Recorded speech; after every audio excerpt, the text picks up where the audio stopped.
And welcome to the Cold Takes Podcast Special Edition, where I have three great friends and content creators here that are going to help us break down and digest that PlayStation showcase from yesterday. And we're also going to have Alie speak a little bit on the Marvelous showcase that came down today. So, what I want to start with is I'm going to go around the room and see what our expectations were for this. And then we'll get into what actually happened and if those expectations were met. So why don't we start counterclockwise? And Zoo, how are you tonight? Hey, I'm doing good, doing pretty good actually. Just my expectations were I had no expectations. I'm a Switch gamer, but I got to tell you, I was very entertained by what I saw. All right. So there was no games you expected to see, nothing like that. Not really. I will leave you on this note. Essentially, if your PlayStation Showcase gets me more hyped for games coming out on the Switch, you screwed up. That's awesome. All right. So, Alie, did you have any expectations going into this showcase? I actually am a Switch player, so I don't really usually watch these, but my Discord wanted to watch it, so I decided to stream it for them with the expectation for myself that I was going to see a Final Fantasy IX remake. But obviously that didn't happen. So I didn't really have a very big expectation for anything PlayStation, to be honest. Okay. Brandon, what about you? Well, I'm a simple boy. I mean, I want Bloodborne. Every time Sony opens its mouth, I want the word that comes out of that mouth to be Bloodborne. Fair. And I'm also a consistently disappointed boy because that never happens, has not happened, likely never will happen. And I need to start setting better expectations for myself because my thought when it came on and it was a bunch of first person shooters one after the other, I was like, are they just leaning into the we're Xbox now thing? Which the thing that no disrespect to Xbox players, I'm glad that there's a console that has the sorts of games that you enjoy, but typically like first person shooters, sports games, they're not my thing. And when Microsoft has been going crazy buying up all the developers that make those kinds of games, I'm like, that's fine, more power to you. So seeing that at the beginning, I was like, that kind of maybe twisted my expectations a little bit. And they were, I guess, long story short, my expectations were not met. And I was reasonably disappointed, I would say. Reasonably. Very good. So for me personally, I, as a converted Switch gamer that used to be exclusively a Sony gamer, I was definitely disappointed on multiple fronts. So we got no news on a release date for the Elden Ring DLC. We got no news on any kind of Resident Evil stuff. I was hoping to hear something about 9, getting even like a little snippet, because there was a couple leaks that have not been verified if they were real or not. I was hoping we might get a little information on that. I was hoping maybe we would get some kind of announcement of an enhancement or some new games being added to the PlayStation Plus, and none of that. So this is not. I honestly was so underwhelmed, and I'm going to lead right into the next point. Watching this from the beginning, what shocked me the most was that we're leading off with 4 or 5 games that literally mean nothing to anybody. The game you started with is this crappy, like, eat the rich, steal from the rich, like, no actual gameplay, garbo looking game. It's like, I don't even know what I'm looking at. It looked like some kind of like bizarre tech loaded like Far Cry 6 spinoff. I don't even know what the hell it was supposed to be. It looks awful. And to think that that's what you're running with, like, that's a real concern. And I think it's when you guys see the thumbnail and the announcement I made on Twitter earlier about the podcast, yesterday Zoo made me an apt thumbnail for this video. and it is the fucking Hindenburg going down in flames, the PS5 logo on it. So that's my initial disappointments. Now we can get more into, game by game and exactly what happened. And then definitely some of this investor talk and this crazy like skewing of the sales by Jim Ryan. But for sure, just looking at the games, very disappointing to lead off. I'm not saying there isn't some things that I do look forward to, and that's what we'll go around with next. But I want to get everyone's initial reactions in that first like 20 minutes as you were watching. What was going through your head? So, Brandon, why don't we start with you on that one? Man, you bring up that Fair Games, it's called, the money stealing shooter game. Obviously looks like some sort of PvP, I don't know, Overwatch type of game where the whole point of the game is just to compete. And game after game looked like it was focused on this sort of like games as sport. And look, I don't want to come across as the person who is going to yuck anybody's yum. If you like those kinds of games, more power to you. It looks like there's a bunch coming out. Good on you. But I'm the PlayStation guy who was there during the PS1 era, who was there during the PS2 era, who suffered through the beginning of the PS3 era until they got their shit together and came back to triumph in that era as well in the PS4. The games that I'm seeing in this, like you said, they're a bunch of CG demonstrations for properties that are new. I mean, I guess it's cool that there are new IPs being created. It's not just sequels and remakes and whatever. But for the most part, we don't have any connection to them. You're not hooking me with Fair Games with a $sign. That's not hooking me into your presentation, right? That's something that no one has ever heard of. And if you're into that kind of game, maybe you're like, oh, that could potentially be cool, but you haven't seen the game. You've seen an artist's like interpretation of what the game might be. So I guess take that for what it's worth. Yeah, I don't know. I don't know if I answered your question, Jay. I'm just still feeling the sting of the PlayStation fan that is just really disappointed in how the current leadership of Sony has completely lost what made PlayStation so fantastic. Yeah, I'm completely with you. And real quick before I go to Alie, I find it telling that we drop Fair Games and immediately Jim Ryan's ugly mug is the next thing we see. This is the guy behind that, and he seems to want to take great credit for it. And I think it will be his undoing.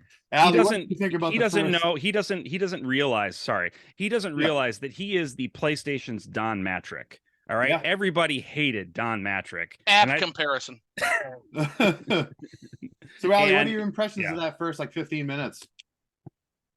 I kind of fell asleep through the entire 15 minutes. No. You know what? I don't like first person games, and that was all I saw for the first 15 minutes. And I play Fortnite, and Fortnite you can play it like, the third person, you actually see yourself. Right. So that's great. But like when it comes to shooters, and if it's like first person, it's like kind of why I don't like to play like Resident Evil, because I kind of get kind of nauseous, like kind of overwhelmed because I can't really see what's going on behind and on the sides of me. Like I have to actually turn to see. So, I didn't really like the first 15 minutes, and the only game I think I really enjoyed, and I don't even know if it was in the first 15 minutes, was Phantom Blade Zero. And I really enjoyed all of the little indie games that they were talking about, like Talos Principle 2. They were talking about the Plucky Squire, which looks really good, and those are Devolver games. And obviously we know if it's Devolver, it's probably going to come to Nintendo Switch, and it's probably going to have a physical. So doesn't even really phase me because I really don't care if it's for PlayStation. And Cat Quest, but again, I think those came like towards the middle or over almost towards the end, and they're probably going to be for other systems. So that's when I kind of was like, oh, this is nice. I guess I'm getting a preview what's coming out on Nintendo Switch. Thanks, PlayStation. That's all you were good for. Before we go on to Zoo, I want to ask, because you brought it up and I think it's great.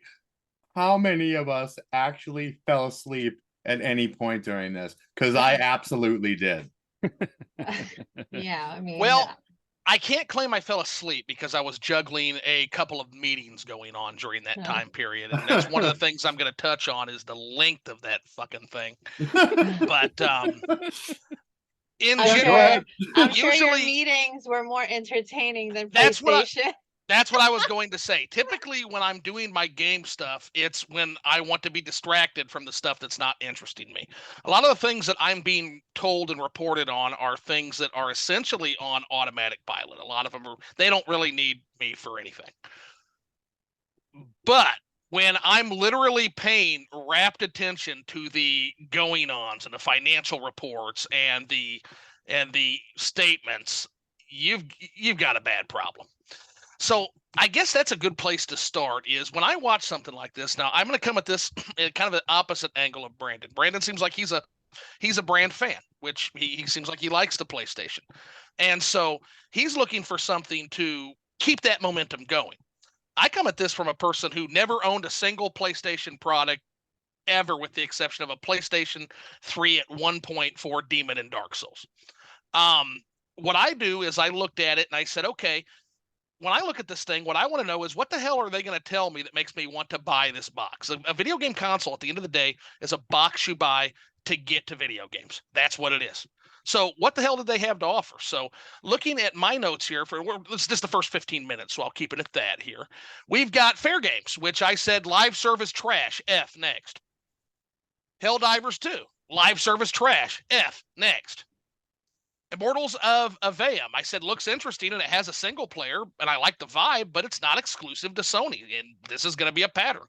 Same with Ghost Runner 2. Ghost Runner 2 is probably going to be on everything, including the Switch, depending on how technologically advanced it is. Phantom Blade Zero, which is what they should have led with, I would give an S tier. That's a game that makes me want to buy a PlayStation if it stays exclusive. Sword of the Sea looks good, but it's also going to be on everything. I can guarantee it's coming to Switch. So that's a C. That's not going to make me buy a system. Talos Principle 2, same thing. Ditto for Neva. Ditto for Cat Quest. And I guess we cap off the 15 minutes with that ridiculous nonsense shit that was Foam Stars. That literally was just Wait, stop. It's a- Splatoon 4. What are you talking about? It's Splatoon 4 with none of the charm and no single player is what that is. It is live service trash. It And has anime titties. I can find that anywhere online. I don't need Oh to my buy I don't God. need to buy a $500 box to do that. And I'm 100% convinced that game is going to have NFTs. Square Enix has been talking about NFTs and flirting with NFTs. That's their entry point to NFTs. I put money on it right now. That But would be basically, very yeah, sad. I watched that first 10 minutes. I'm like, half this stuff's coming to Switch. I don't need this box. That was my whole thing on the first 15 minutes. It's kind of like that thing. It's like, are you going to help this meme go away? I don't know if you've seen this meme, but it's a picture of Goku and Vegeta from Dragon Ball Z getting ready to throw down. And Goku, being the nice, honorable sort, says, "Hey, let's fight somewhere empty. Let's not bring civilians into this." And so, lo and behold, they go to the Wikipedia page for PlayStation 5 only games, where they throw down with nobody getting hurt because there's nobody fucking there.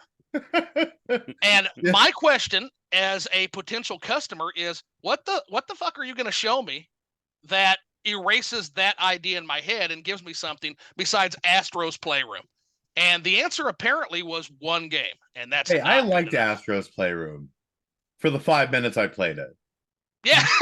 Same, So same. So I think as the presentation goes on, I think that will get better. But right now, yeah, we're swinging and a missing really hard. So I have this playing on my phone on mute. And so I got up to the 5 minute and 40-second mark, and all we have is that shitty Eat the Rich game, a minute and a half of Jim Ryan, and Helldivers 2, which is a series I've never played or cared for at all. The pacing on this thing was absolutely glacial. So the first 5 minutes of any large presentation, all right, so let's watch Nintendo, guys, for an example of what to do, all right, should be your prime stuff, all right? The whole, like, you should have something at the end, all right? But why we would have Metal Gear Solid in the middle of this presentation, lost in the fold of all this other garbage. Not that it wasn't more than a 10-second like still picture of Snake, They but could have even put Spider-Man 2 in the very beginning as a startup because we all knew it was coming, right? It's not like it was a surprise, you know. Spider-Man 2 is coming out. And they started it with the worst possible games, like completely bored me. And some people probably already left by the time they reached like the 5-minute mark. well, I think that if they did that, it might have actually been worse. Because I will tell you, as cool as that Spider-Man game looks for basically a QuickTime event game, like that was like a 25-minute movie. Yes, and We they talk about the spoiled. runtime of this. This is what, an hour and 15 minutes? And Yeah, that was at least 20 minutes. And and it held my attention for like 5 minutes, but then I'm looking at my phone, I'm picking up the Switch, trying to do a temple real quick on Tears of the Kingdom. Like, it's not great. And Mhm. also, let's get into the characters of Spider-Man 2. So let's go into Spider-Man 2 for just a minute here. All right. So Spider-Man 2, I don't know if any of you were comic book fans from your childhood or if you still are. All right. But I remember having the issue where Craven cut off Spider-Man's hand. It had a green prismatic cover and it had the symbiotic suit. It was the crystal suit at the time. It was like a special edition. At the time, it was worth like $20 to like 70-year-old me. That was a fortune. I had like a $20 comic book. Oh my God. But I remember Craven, and I had Craven's Marvel trading card, and I thought he was cool. Craven was not some like technological hunter. Craven was like an old school, like African, like trophy hunter and like a maniac. And Craven is definitely not a frontline character. I would not have put Craven in a game. Um, so I'm not sure about this. And looking at the gameplay, it looks like it's even more dependent on just the web slinging mechanics, which are basically QuickTime events. So I was never a huge fan of the games. I know a lot of people like them. But if that is the highlight of this, then we're really in trouble. So, Brandon, what do you think of the Spider-Man that we were shown? So it definitely piqued my interest. I am not a comic book fan myself. I am over the Marvel movies. If I never see another Marvel movie again, that will be fine with me. And I know that's sacrilege, and I'm sorry in advance to all the people No, who it's are not. to all the people who are offended. They're getting a little rough. Yeah. But I have always had a little bit of a soft spot in my heart for Spider-Man. He's always been like my superhero that I'm like, I like Spider-Man though. So, you know, seeing that gameplay made me think, you know, I missed that Spider-Man game on the PS4 and they remastered it on PS5 or whatever. Maybe I will pick that up. So I would say that it probably earned Sony a sale and that I'm gonna look for the remastered edition of Spider-Man on PS5 on sale somewhere and pick that up. So that's a win for them, I guess. They made $20 out of this whole ordeal. It looks cool. I'm totally fine with the Uncharted style of game where there's a lot of the quick time events. It's not a bad word to me. It's just it's fun. It's not a game that I'm going to invest 200 hours in. It's, a 15-hour game and then it's over and I can move on. But I'm interested. I would say I'm interested. What about you, Alie? I actually do like Spider-Man out of all of the superheroes. But I just started recently watching the Marvel movies in order. So I'm very new to the comic series. When I was little, I watched Spider-Man, obviously, when it was on TV, but not familiar too much with like the story, like how deep you are, for example. Like I didn't know about the whole him cutting his arm. But like uh I wouldn't play this game, so I mean, I can't give my opinion on it at all. The thing is, I have the first one. I really wanted to buy it because I wanted to experience Spider-Man in Manhattan and see like everything live, basically, because they said like they built it like perfectly how it is. And I also kind of enjoyed like the first maybe 1 hour that I did play on the PlayStation. But again, I'm not a PlayStation player. So I missed out on a lot of the games because of that. So like I said, I can't really give a big opinion.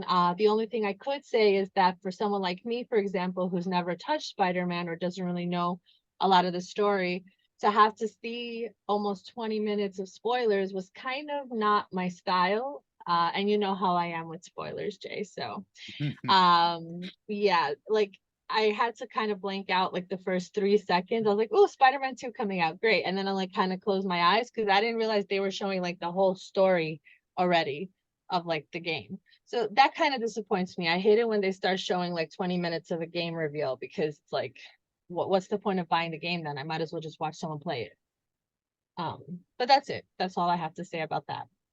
Yeah, and I think you absolutely touched on something wise there. Like that first 20 minutes is probably 20 of the first 30 minutes of the game. So I actually absolutely hate that on these big releases where you've already seen that. And when you finally get the game home, if it's something you're excited enough to play, half of it you're like already seen this, and you're like trying to sit there and wait through it. I think that's kind of the danger of one of those gigantic showcase trailers. Zoo, what do you think about Spider-Man? Well, I will tell you, I'm a little shocked. I mean, how dare they reuse the same exact game world with new powers and a different story? I mean, I'm pretty offended by that. I can't Okay. believe, why would anybody do that? I mean, but that said, aside from the sarcasm, looks fantastic. It looks good. I gave it an S. It's something that if I were to buy a PlayStation 5, I would play this game. Although I definitely share Brandon's sentiment that I'm just over the Cape shit at this point. Like, but one thing I will mention is, you know, kudos to Insomniac Games. They're like the turtle with the world on its back for Sony right now. They're like Atlas holding the whole damn world up for that company. Mm-hmm. That is the truth. Can't say enough quality about them. So, okay. So let's go over real quick. Each of our 3 games, let's say 3, that we are the most excited about. Because I know, as kind of like Zoo did when I was watching the presentation, I did take some notes in my notepad on my phone for the games that I was interested in. So why don't we actually start with Alie this time? Alie, so what are 3 of the games from the showcase that you are specifically interested in, and why? So Final Fantasy 16, because I love Final Fantasy. So I mean, that was like a given when I saw it, especially because like the main character is pretty hot. You know, we're not going to talk about all of the details of why I want to play that game. It just kind of reminds me, the main character kind of reminds me of Squall from Final Fantasy 8. So, but then after that, I guess I could say Phantom Blade Zero, and Assassin's Creed Mirage. Ooh, I can't agree with that one. The last one. I was with you before. Well, But I like Assassin's Creed. I haven't actually played many of the games, but the whole idea of stealth for me, like I actually really enjoyed Plague Tale, so I'm kind of interested in experiencing Assassin's Creed. I know a lot of people have mixed opinions on that game. Well, the whole series actually. I think everybody says like only the first one is really good, and after that it just goes haywire. But I don't know. I kind of liked what I saw. Want to kind of try it. I mean, if I have to, because like I said, you know, it was between that or Grand Blue Fantasy, and I've never played a Grand Blue Fantasy game, so I don't know what to really like. I don't know my opinion yet of that kind of game. the fighting game for it was incredible. Yeah, so I mean, there other games, like there's obviously small indie games that I'm excited for, but those are coming out on Nintendo Switch, so I don't even want to mention that. Like if it's exclusive, like I think it's going to be for PS5, maybe PC later, but for now, like it would have to be those 3. Good deal. So Zoo, what about you? So you asked me the 3 top games I'm excited for. So I'm not buying this box. So I will give you the 3 that I'm excited for to play when they come to Switch. The first one would be Sword of the Sea. That looks good. That looks really good. They've got a great track record. If you've ever played like Abzu, that should be a pretty good one. My second pick would probably be, and this is with a caveat, this is as long as Konami doesn't Konami, because Konami is the worst, and that would be the Metal Gear Solid Master Collection. Would probably be my second game. And then my third game that I'm most excited for would probably be Ultros, because I know that's coming to Switch because it's coming to the frickin' PS4. And that would be, you know, just to kind of build on that. I know that inevitably, I know you want to keep support for the system that everybody owns, but at a certain point, do you have confidence in your own box or not? And if you don't have confidence in your own box, why the hell would I have confidence in your box? We are going on 3 years in, and you are still cross-platforming to that PS4. So I don't know. I don't know what they're doing. At a certain point, that has to trail off, because you have to get people on board your new hardware since you've committed to it. But I don't know. PS4 fans are eating good, and Switch owners are eating good, because it's all coming to us too. There's too much money to be left on the table not to bring over everything you can unless you're stupid like Konami. Absolutely. Just So a Brandon, what do question. you- I just wanted to say, I'm sorry, before Abzu, isn't it the same developers for the Pathless? It is. So I'm giving a giveaway. It's on Twitter. I had to say it because you know what? I just remembered that it is the same developers. So if you guys are interested in the giveaway, you guys can go over to my Twitter handle and follow a girl, give a like, retweet, tag some people, just so that I got that, and you might be able to win a physical copy of the Pathless. Okay, Yeah, sorry. well, Had to throw my promo in there. to help you out, I'll definitely tag it. But I already follow you, and Yes. if you pick me, you're gonna have to give it to someone else, because I don't take free games. But Oh, I will definitely share that along. Yeah, now that I Awesome, thought about it, just to thank give you. that some more reach. Good deal. So Brandon, what about your top three? Well, Final Fantasy 16, I would say, of course, but I've been very critical of Final Fantasy 16 since it was revealed. I'm not a Game of Thrones sword and sorcery kind of fantasy role-playing guy. I loved 15. I loved the setting. I loved the story and the characters. This like mixing of fantasy with reality was really cool to me. I'd love a modern Earthbound game. Give me a role-playing game set in like modern America. I'm into Me it. too. I'm into that. Like, give it to me. But having said that, as more trailers have come out, and as I learn more about the pedigree behind Final Fantasy 16, I'm like, okay, it's probably going to be great. So I'm anticipating that. Grand Blue Fantasy Relink. I have had my eye on that for, I mean, it's been in development for what, since 2017 or something ridiculous. Like, it's been a long time since they first started showing pictures and videos of that game. And it's the sort of like weeby shit that I'm into, right? So I'm into that. And then I think probably Alan Wake 2. And I know there's controversy around its lack of a physical release. The situation there, I have a feeling, and you might call me a hopeless optimist. I have a feeling that this game will probably end up getting some sort of limited physical release through a third-party company, whether it's Limited Run or one of these other companies, because there's demand for it and people will want it. I think that the popular belief is that eventually, digital is going to be it. There's going to be no physical games anymore. And I don't know. I choose not to believe that, and I choose not to worry about that, because if you worry about something, what is it they say? If you worry, you suffer twice. So I'm just going to be an optimist and say, no, there'll be a physical at some point, but I'll pick it up digitally. I have no problem doing that. And then if I really enjoy it, I'll grab the physical as a shelf piece. Yeah, those are my three.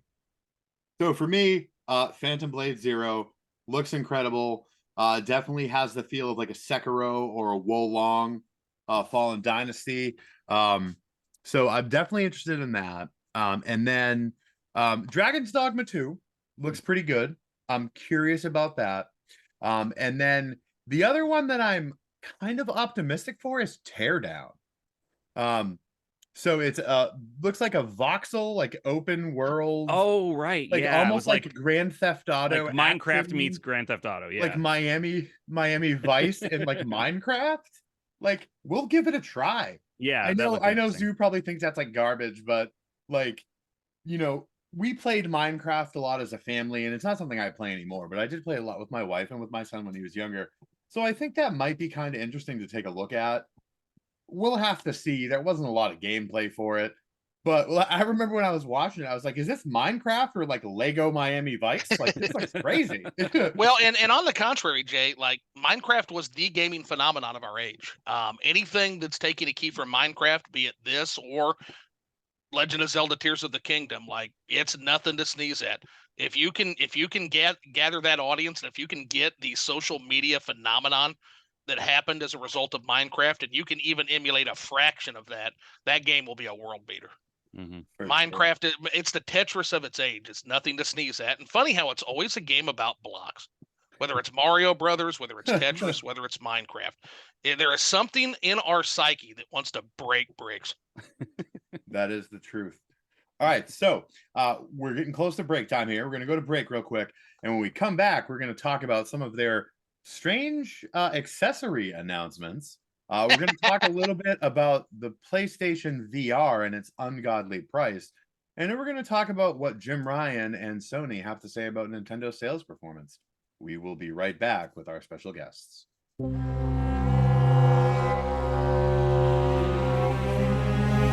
Hey folks, we are back on Cold Takes for the second half of the show. I got Brandon from Just the Gems, I got Alie from Alie in Wonderland, and I got Mongunzoo, our favorite game journo and reviewer, on the show tonight, and we are going over the PlayStation Showcase.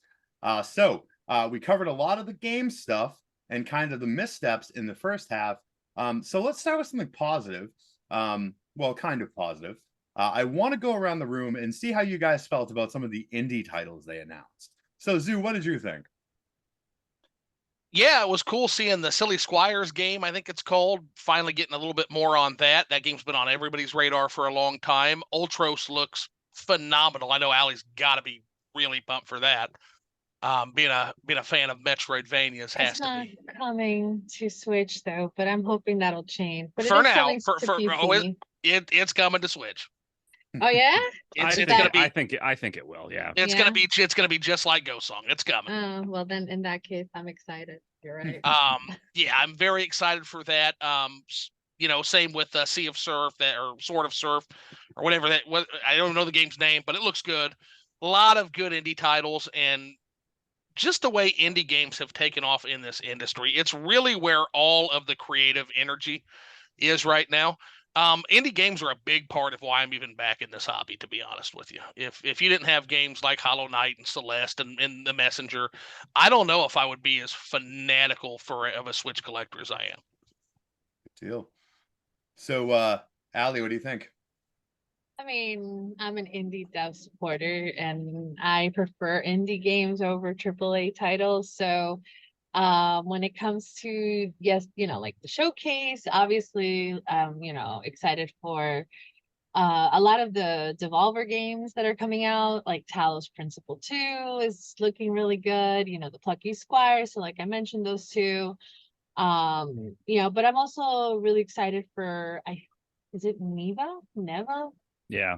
Neva looks good. Looks really beautiful, kind of made me already sad in the first 5 minutes, so already captured me. I love games that make me feel like that. So and obviously Ultros, but since it wasn't like they announced it on Twitter saying there was no Switch, I was like, yeah, okay, never mind. They're nuts if they don't. There were other indie titles, but like those were the most that captured me completely. I guess from all of those, sort of the sea. I'm not. So like I'm not really into like Abzu, sort of the sea, and for some reason it's just environmental games. It kind of doesn't capture me as much. But it looks really good. I mean, I support everyone who likes it and who wants to play with it because it is an indie dev title. But yeah, that's it. I think there's nothing else there that was an indie game, was it? Cat Quest. Oh well, yeah, Cat Quest. Pirates of the Caribbean. Pirates of the Caribbean. That one is actually really adorable. And I have a feeling it'll come to Switch though. So Oh, yeah. special mention to Revenant Hill. That was an indie game. Yeah. Yep. What else? I'm trying to remember all of the titles. What was Tower of Fantasy? Yeah, I think that one was also an indie game. But that one is more kind of like It's live service Genshin trash. Impact. I think it's live service. Yeah, I Yeah, don't know a live So- ton service about it. trash. I mean, it looked really good. I mean, I really love the graphics for like Genshin Impact, so it kind of reminded me of that, but not really. You know, I can't. I've been waiting for Genshin Impact to come to Switch, so I bet you they're gonna say Tower of Fantasy will eventually come in like 300 years. So, So but yeah, there's Brandon, what did really you think? Yeah, so I'm particularly taken with Plucky Squire for sure. yeah, that's one. Definitely. I could see like having fun playing that with my wife. I think she'd probably get a kick out of that too. And then you mentioned Revenant Hill, Zoo, and I'm glad you did because I really enjoyed Night in the Woods. And I know that development team went through some hell. I don't know exactly what all went down with them, but they had some very severe personal issues as that game was wrapping up. So the fact that they're even making another game, I'm like, hey, I'm there for it. So Is that the Night of the Woods crew? Yeah. Mm-hmm. I thought that cat looked familiar. It looked familiar, right? Yep. No, that's them. That's them for sure. Yeah, I mean, I think those are the two that stood out the most to me that I'm definitely going to be picking up. But like I think, we owe a lot actually to Xbox. Interestingly enough, they're the company that barely gets mentioned in shows like these, for opening up indie development as a viable thing. They kind of like really pushed that to the forefront. It was a space that kind of existed in the corners of PC gaming for a long time. But really, I mean, after the Xbox kind of passed the baton to Shuhei Yoshida at PlayStation, he has been like the champion of the indie space for years. And it's really good to see that they're continuing that, even though he's not president of Worldwide Studios anymore, which is a major bummer. But we can talk more about stuff like that when we bring up Jim Ryan. That's cool. I never knew that Xbox was. That's pretty cool. So that was Xbox that really got all this kick started. They kind of pioneered it with like games like Braid on the Xbox marketplace. Okay. See, that was a whole era. I wasn't even here, man. Mm-hmm. Yeah. That's like a whole nother his. That's fascinating to me. Mm-hmm. So I will say I do love indie games. There's a lot of stuff I love on Switch, like little puzzle games, little horror games, those like little girly like fashion designer games. I love all that crap. But the only game that I was really interested in from this list is Cat Quest, Pirates of the Caribbean. I enjoyed the first Cat Quest. I played the second one a little bit. They are fun games, and you have to know what you're getting going in. It's about like a 10-hour experience, and it's a feverish 10 hours. I played it very hard and really liked it. But you got to know what you're getting, and I can't imagine it's going to release at $40 or $50. It's going to be like a $20 or $25 game, and that will be fine for 10 or 15 hours of gameplay. So I'm not downplaying indies at all, but this is supposed to be a blockbuster showcase. So my concern would be that Sony has so little to show that, like, it shocked me to see Talos Principle 2 show up on my TV. I'm not downing the games, but in a blockbuster showcase that is supposed to set the pace for the industry, because Jim Ryan very much thinks Sony is the leader of the industry.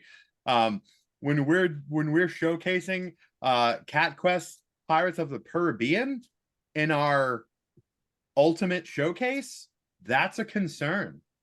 It literally feels like there is a lack of content, and I think that is going to be one of the things that will lead to the downfall of Sony, just like it has Microsoft. Like, Microsoft is dead but still standing. They just haven't fallen yet, and I feel like Sony's kind of following in the footsteps on that one. What were you going to say, Brandon? Well, I think that how do I want to put it? Like, hit your last point one more time for me.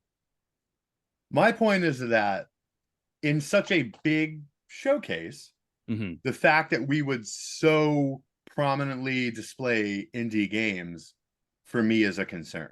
Yeah. Because you have to remember that this showcase wasn't made for collectors like me and you and Alie Mm-hmm.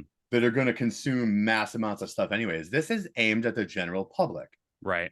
I might be interested in Cat Quest, and I might buy an LRG physical of Cat Quest and get it digitally and all that. But does your average gamer that plays Call of Duty or MLB The Show or Madden want to play Cat Quest?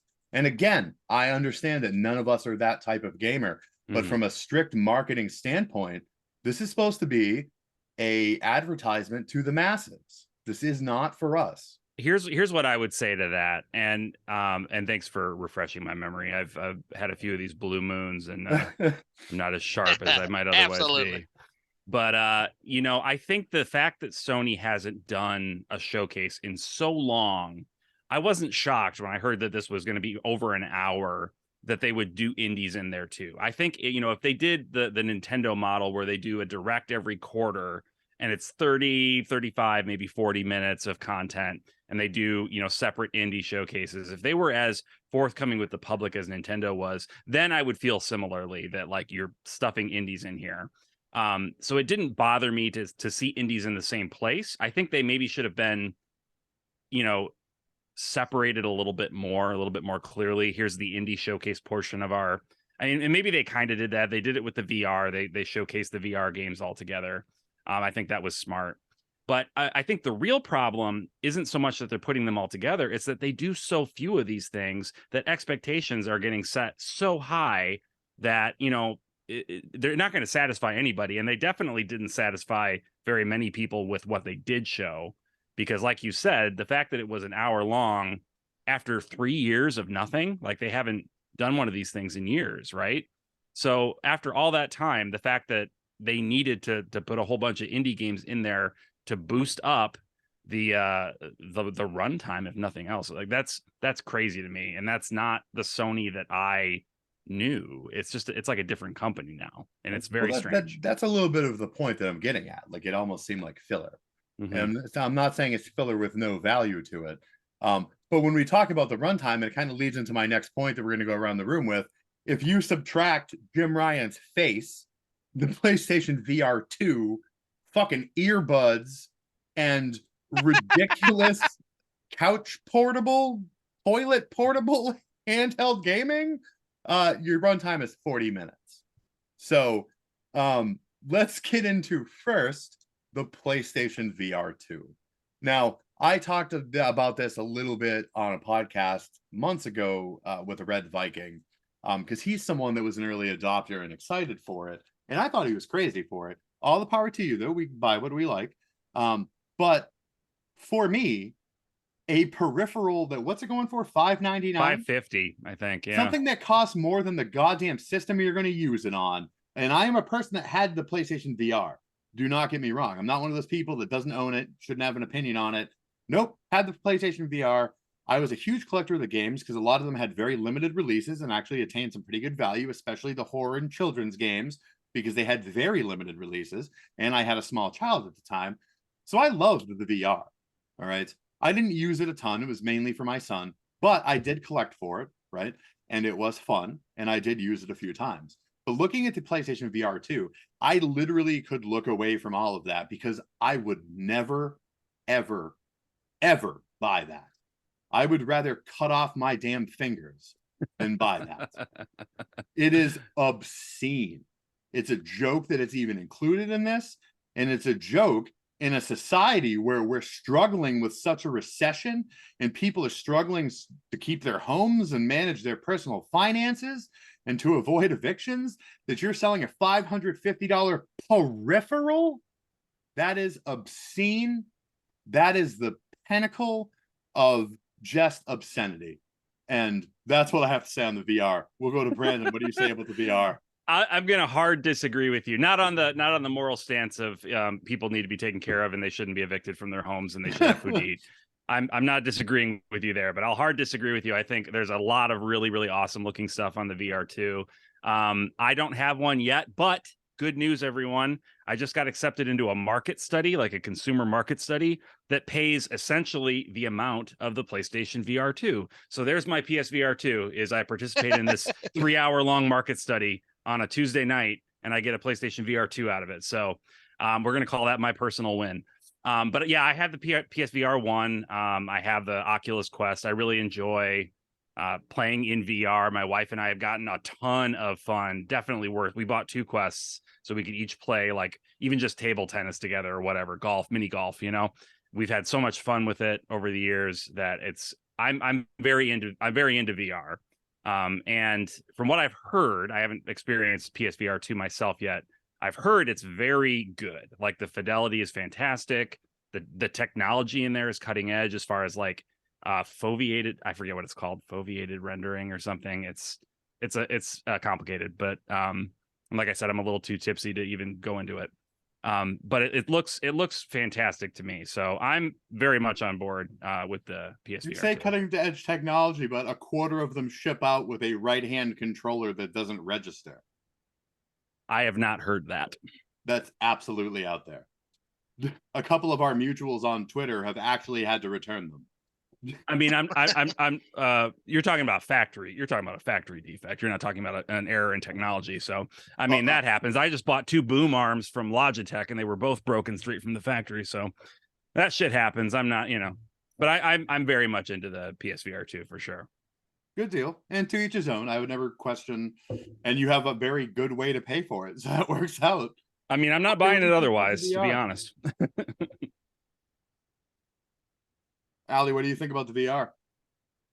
I think it's an interesting system. I don't have it myself, but I've told my husband that I want to get one. Not necessarily the PlayStation. It could be any, there's many different ones. There's like the Samsung, just to be able to play like in that kind of, have that kind of experience.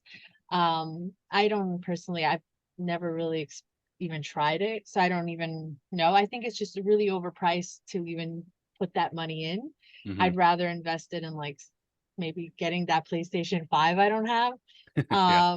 But it definitely looks like, it's very immersive. Like, I would definitely enjoy playing on the VR. Like, I didn't even know you can do tabletop tennis with someone else.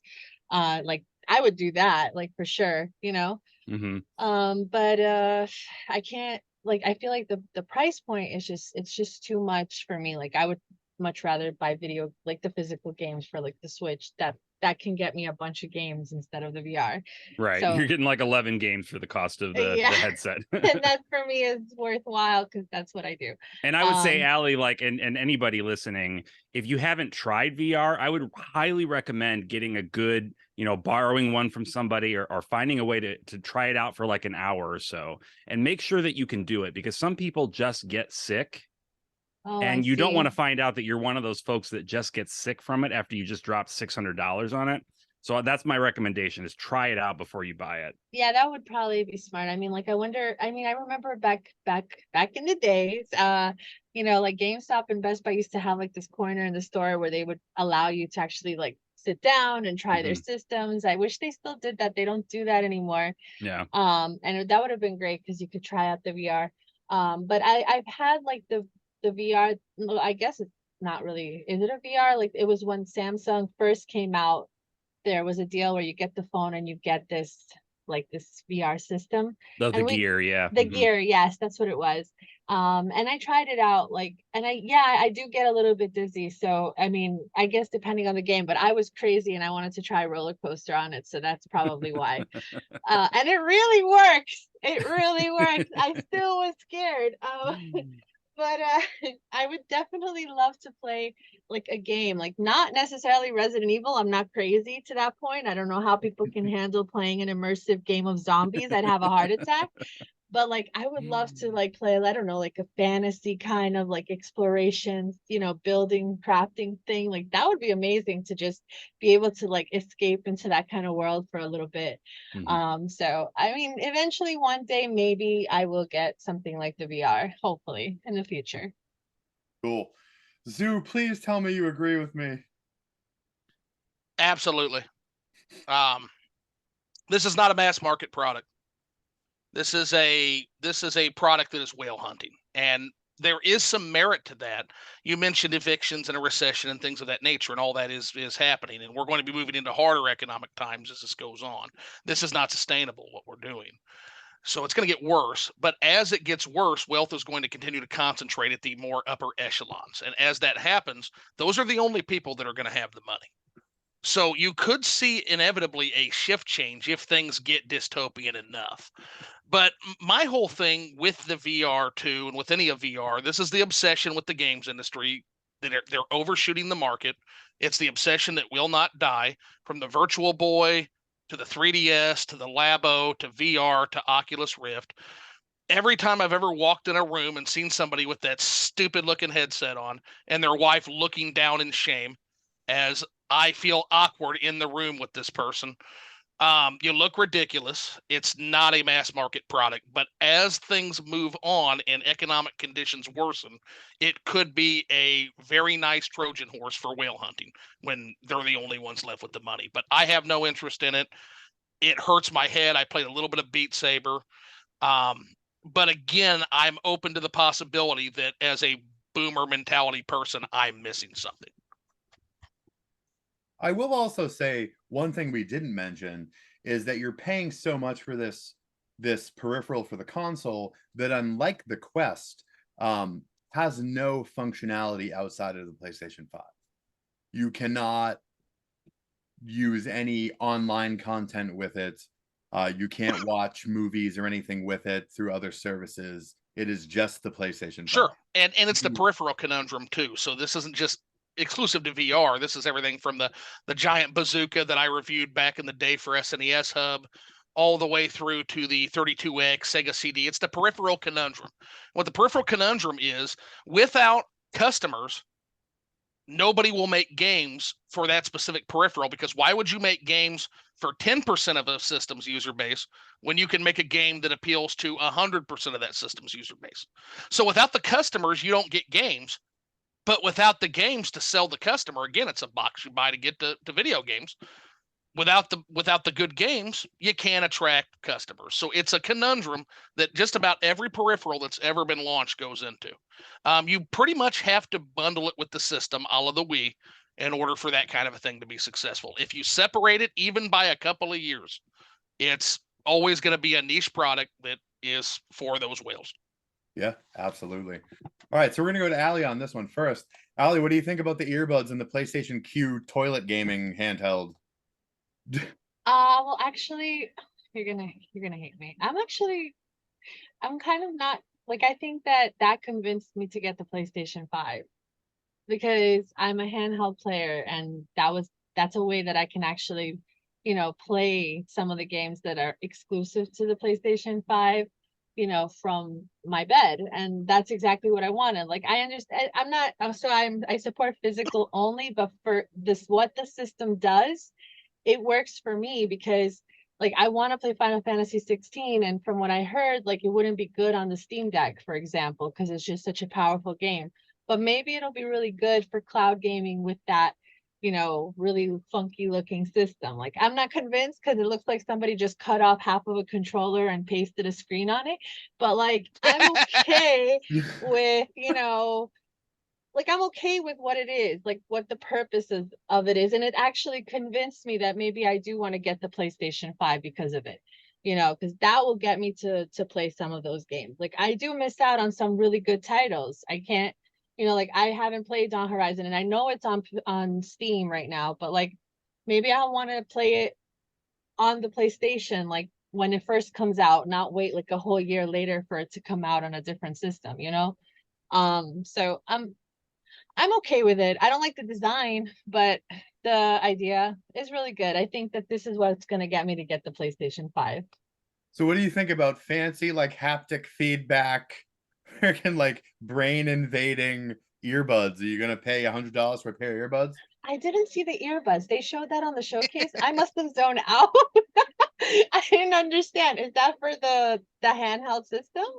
No, I mean, it's just earbuds. Oh, It's well, like I mean, PlayStation branded earbuds, basically. Oh, I see. I mean, like, I mean, if it's Bluetooth supporting with the handheld, then I can just use anything. I have so many at home that it doesn't really faze me. Mhm. But I think it's smart for PlayStation to do something like this, because why not? You know, Samsung has their own buds, Google has their own buds, iPhone has it. So, you know, PlayStation, like Nintendo Switch doesn't have anything for buds. Like I would have loved something exclusive to Nintendo that I would be able to use, you know, to listen to my games when I'm playing handheld.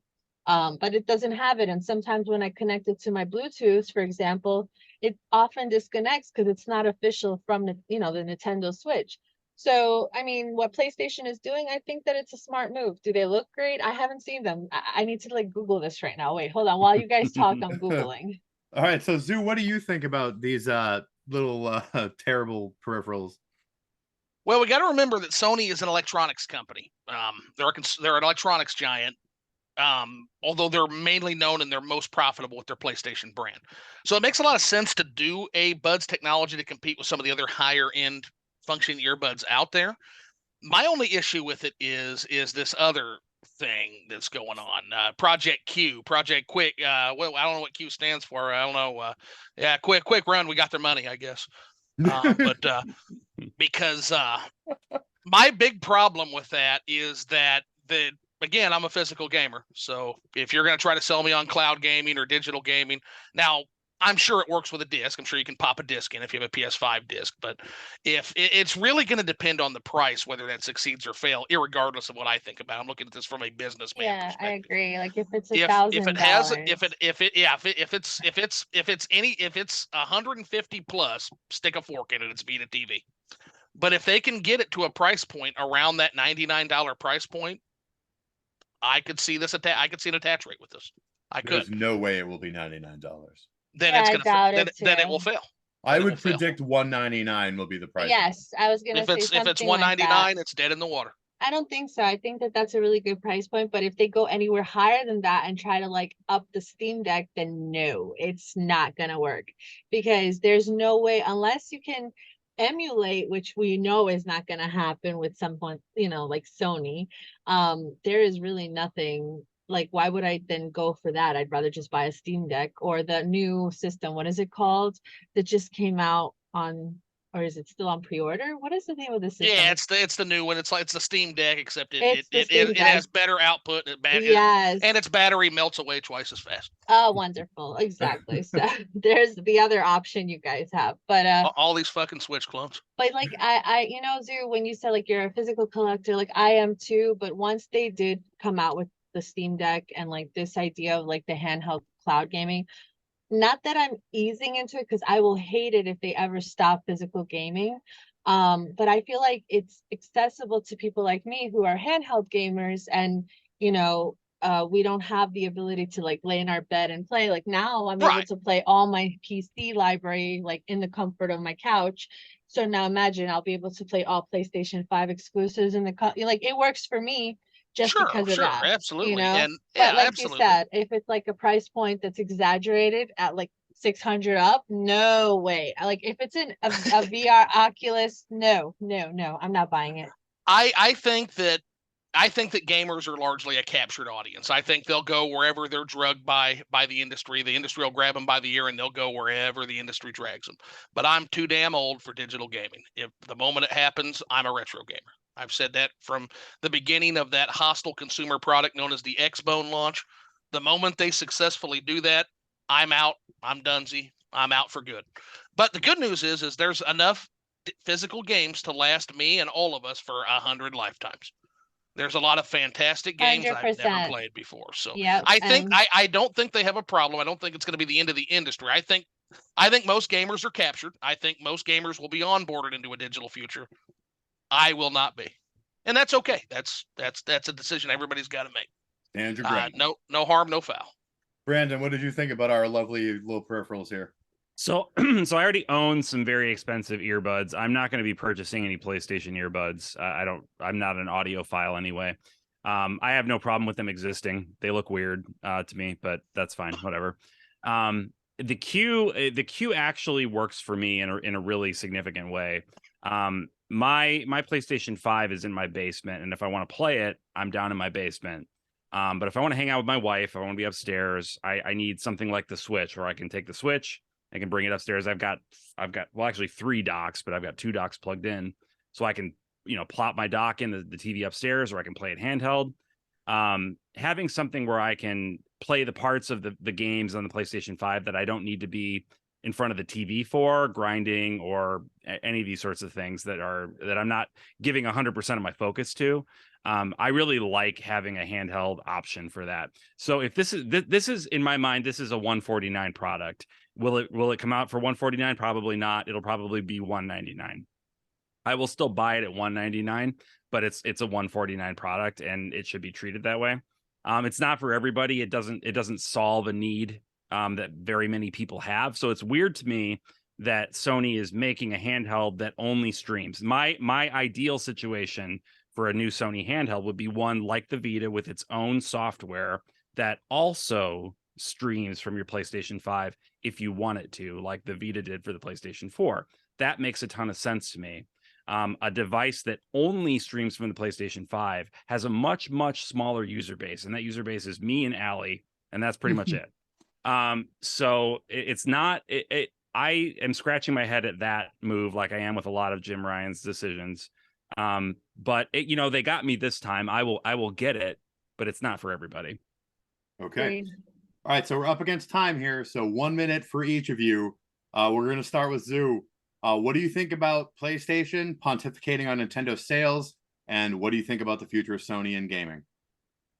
Never count Sony out. They have shown a capability to market and sell a game console, so never count them out. Also, never underestimate Nintendo's ability to fuck things up.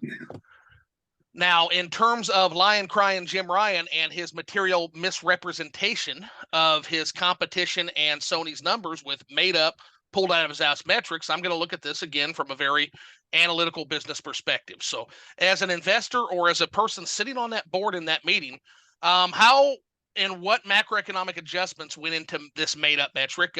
Population increase, multi-console ownership, newly opened markets, brand expansion. What you come up with that at? And if you can't answer that question, why did you just put Sony in a potential high liability situation with not only their investors, but with Nintendo? That is a material misrepresentation that could impact Nintendo's profits. That is a material misrepresentation that could impact your investors' money. I think it's a long shot. I don't think we'll see any letters of representations go out over this. But the fact that a senior executive leadership did that to his company, if he's not out on his ass in a year, you can stick a fork in Sony for the foreseeable future. That is something, it's the most irresponsible thing I've ever seen an executive do. Yeah, it was bad. Alie, what are your final thoughts here? I didn't know about the Ryan situation. I didn't hear about that. That's how much I know about PlayStation news. But I did, and I'm not sure if he was the one that made the comment. I saw a lot on Twitter tweeting about how Sony said, you know, Nintendo Switch is stuck in the year 2018. And that kind of made me laugh because, you know, if we see how many titles the Nintendo Switch is coming out with, no matter we know that Nintendo Switch is obviously stuck in the 2018 with graphics, of course. But you know, they're making so much sales. I don't think they, you know, give a crap that they're stuck there because all their games are still 2023 and they're still showing us more product than Sony, who came out with PlayStation 5, you know, a couple of years ago. And where is all the games to it? Like, I don't see, like, it's not, I can count probably how many titles are on the PS5 as opposed to how many titles there are on the Nintendo Switch. So, you know, I don't remember, like, I don't know the updated news on what Ryan said. But I could say that, you know, when comparing, Switch has definitely given us much more. All right. Brandon, what do you got real quick? So Jim Ryan's a piece of shit. That's like not up for debate. I think they have some plausible deniability in this situation because they very carefully labeled the other companies brand B and brand C. They color coded them with the brand colors, which is, you know, come on. Also, the idea of a metric being brand momentum, that seems amorphous to me. So they're really using a lot of words to say nothing. I think Sony is in trouble. I think Sony would do well to learn the lessons that it's already learned in the beginning of the PlayStation 3 era and get course correcting immediately, or they're in big trouble. All right, so we're going to end it with my final thoughts in this last minute here. Sony and Microsoft are on the ropes, and we are waiting for a knockout punch or a swing and miss from Nintendo with the future of the Nintendo Switch 2 or whatever that next console is. So we will see what happens. Will they make a boneheaded move and give the others a chance, or will it be a swift knockout blow? I think it's going to be a knockout blow. Anyways, guys, thanks for listening. Don't forget to like, comment, and subscribe to me and all my guests. And as always, stay creepy. Stay creepy.